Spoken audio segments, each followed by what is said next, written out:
میت غسل دے متعلق جدوں کوئی بندہ فوت ہو جاتا ہے کسی دی بھی موت واقع ہو جاتی ہے تو اس نو غسل دینا میت نو غسل دینا یہ فرض کفایہ ہے میت نو غسل دینا فرض کفایہ ہے اگر غسل دین والے زیادہ لوگ موجود ہون اگر ایک ہی بندہ ہے اور اس کے علاوہ کوئی غسل دین والا بندہ موجود نہیں تو پھر اس بندے تے غسل دینا فرض عین ہو جائے گا اگر دوسرے لوگ بھی ہیں پھر فرض کفایہ ہے اگر کوئی ایک میت نو غسل دے دے گا تو سب دی طرفوں ادا ہو جائے گا اگر ایک ہی بندہ ہے اس کے علاوہ اور کوئی نہیں ہے تو اس تے فرض عین ہے اگر وہ غسل نہیں دے گا تو وہ گناہ گار ہوئے گا ایسے ہی میت نو غسل دین تے اجرت لینا میت نو غسل دین تے اجرت لینا اگر غسل دین والے اور بھی لوگ موجود نے تو پھر اگر کوئی اجرت لینا ہے تو پھر جائز ہے لیکن اگر میت نو غسل دین والا ایک ہی آدمی ہے اور اس کے علاوہ کوئی نہیں جو غسل دے سکے تو پھر اجرت لینا حرام ہے کیونکہ اگر غسل دین والا اور کوئی نہیں تو پھر غسل دینا فرض عین ہو جاتا ہے اور فرض عین جو ہے وہ عبادت ہے اور عبادت کرن تے کسی کو اسی پیسے نہیں لے سکتے تو اگر دوسرے لوگ موجود نے تو پھر ایسی اجرت لی جا سکتی ہے وگرنہ نہیں لے سکتے میت نو غسل دینا بہت بڑی فضیلت ہے آقا دو جہان صلی اللہ علیہ وآلہ وسلم دا فرمانے دی شان ہے کہ جیڑا شخص میت نو غسل دے اور دوران غسل اگر کوئی عیب ویکھے کوئی نقص ویکھے تو اس دی پردہ پوشی کر دے تو اللہ تعالیٰ اس نو 40 مرتبہ ان دی مغفرت فرماندا ہے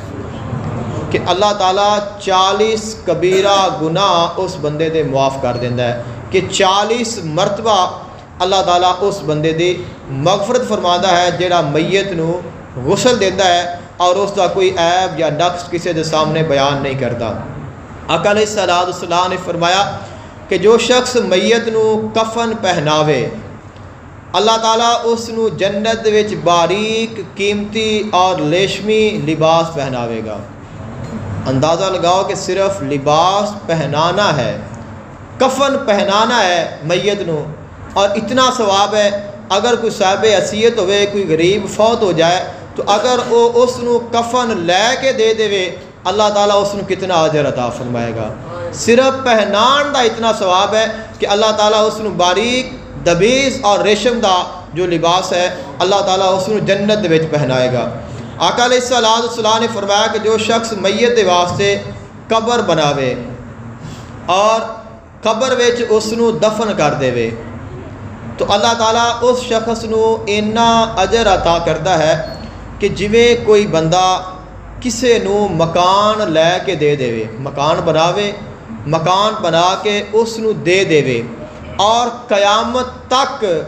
وہ آدمی اس مکان وچ رہائش کرے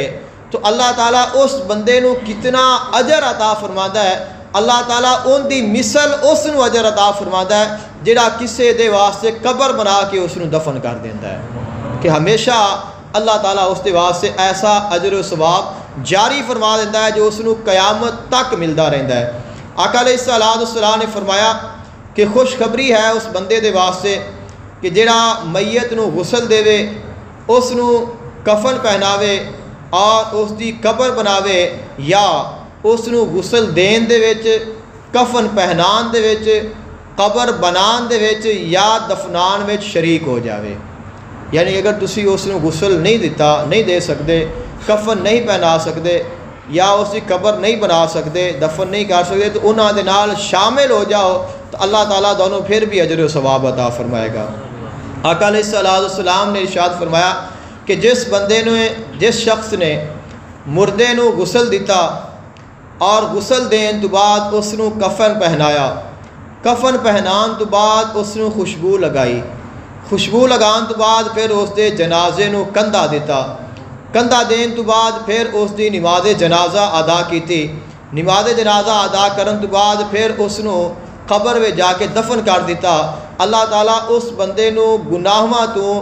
اس طرح پاک کر دیتا ہے جس طرح کوئی اج ہی اپنی ماں دے پیٹ وچ پیدا ہویا ہے اتنی فضیلت اللہ تعالیٰ اس شخص نو عطا فرماندا ہے تو غسل جو ہے میت نو کس طرح دینا چاہیے؟ تو غسل دین لگیا سب تو پہلے تو یہ ہے کہ صرف وہی لوگ شامل ہون جنہاں غسل دینا ہے۔ زیادہ لوگاں دا اجتماع شرعن جائز نہیں ہے، کہ کچھ لوگ ایسے ہوندے نے کہ جڑے صرف ویکھن دی خاطر حاضر ہو جاندے نے، تو یہ ویکھن واسطے نہیں ہے، غسل دین واسطے ہے۔ تو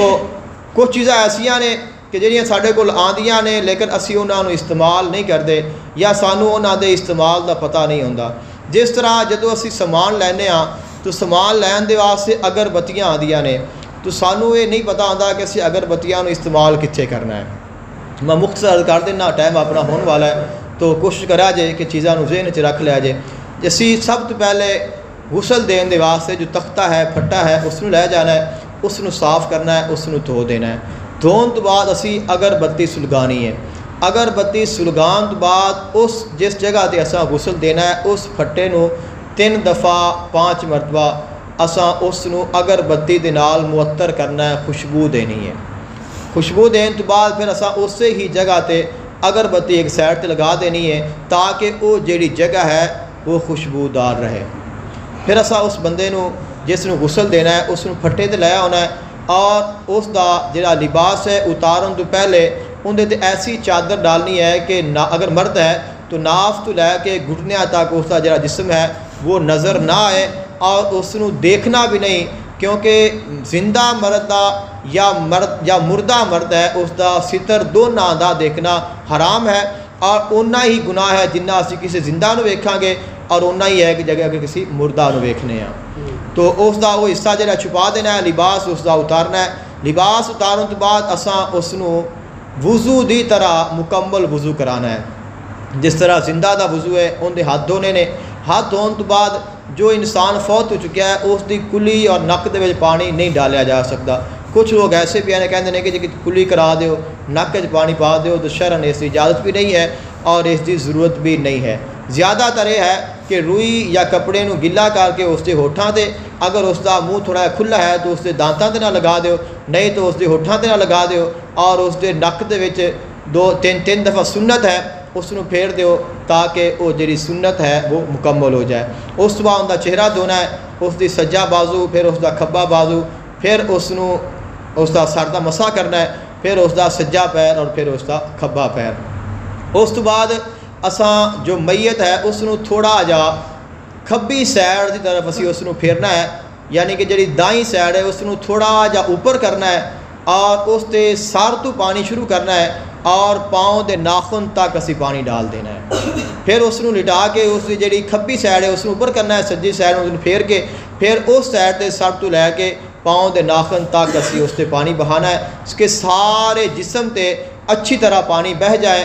اور جو پانی دی ابتدا ہے وہ سر تو کرنی ہے۔ پھر اس میں اگر صابن وغیرہ لگانا ہے تو لگا سکنے ہیں۔ غسل دین دے واسطے جو پانی ہے اس نو بیری دے پتیاں دے نال جوش دے کے پانی دے وچ بیری دے پتے ڈال کے عمل کرنا سنت ہے۔ آقا علیہ السلام نے اس کا حکم ارشاد فرمایا ہے۔ تو ایک دفعہ پانی ڈال لیا ہے، اس تو بعد اگر اس بندے دا جڑا جسم ہے وہ اکڑیا یا نہیں ہے، پھر اسی اس نو تھوڑا جا اوپر اٹھا کے بٹھان دی طرح کر لینا ہے، اور اس دے پیٹ نو تھوڑا دبانا ہے۔ اگر کوئی چیز نکلتی ہے تو اس نو صاف کر دینا ہے، لیکن اگر کوئی چیز نکلتی ہے تو پھر بھی دوبارہ استنجا کران دی ضرورت نہیں ہوئے گی، کیونکہ اسی جس وقت اس نو لٹانا ہے تو اسی اس دا وضو کران تو پہلے جو عمل ہوتا ہے وہ ہوتا ہے کہ استنجا کرانا ہے۔ اپنے ہاتھ کے اوپر کپڑا چڑھا کے یا دستانہ چڑھا کے جو غسل دین والا غسال ہے وہ اس نو استنجا کرا دے گا۔ اگر ایک دفعہ پانی بہان تو بعد اس کا جسم اکڑیا نہیں ہے تو تھوڑا جا اس نو اٹھا دیو، اگر جسم اکڑ گیا ہے پھر اس نو اومے ہی رہن دیو، اگر نہیں اکڑیا اٹھا کے بٹھایا ہے، اگر کوئی چیز نکلتی ہے تو وضو بھی اس کا سلامت ہے، استنجا بھی سلامت ہے، اور اس نو دوبارہ یعنی کہ انہاں چیزاں کی ضرورت نہیں ہوئے گی۔ ایک دفعہ پانی پھیر گیا ہے پھر اس نو دوسری مرتبہ جویں اساں پہلے پانی پھیریا ہے پھر اوویں ہی پورے جسم تے پانی بہانا ہے۔ پھر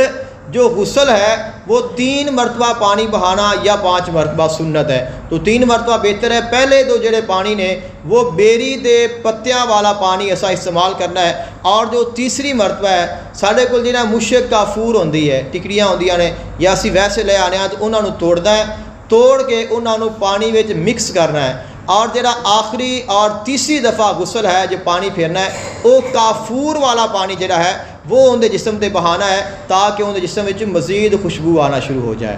تو پھر اس کا غسل مکمل ہو جائے گا۔ اور اس جسم نو اگر پانی زیادہ ہے تو صاف کر لو، مکمل خشک نہیں کرنا، ضرورت ہے تو اس نو پانی صاف کر لو، اور اس تو بعد اس نو کفن پہنا دو، کفن پہنان تو بعد پھر تیار ہو گیا اس کا کفن دفن جتنا بھی ہے وہ تمام مراحل نے۔ اور اس طرح جو اس کا اجر و ثواب ہے وہ حدیث مبارکہ دی روشنی وچ محفوظ کر دیتا ہے۔ دعا ہے اللہ تعالیٰ سانو عمل دی توفیق عطا فرمائے۔ وآخر دعواہم ان الحمد للہ رب العالمین۔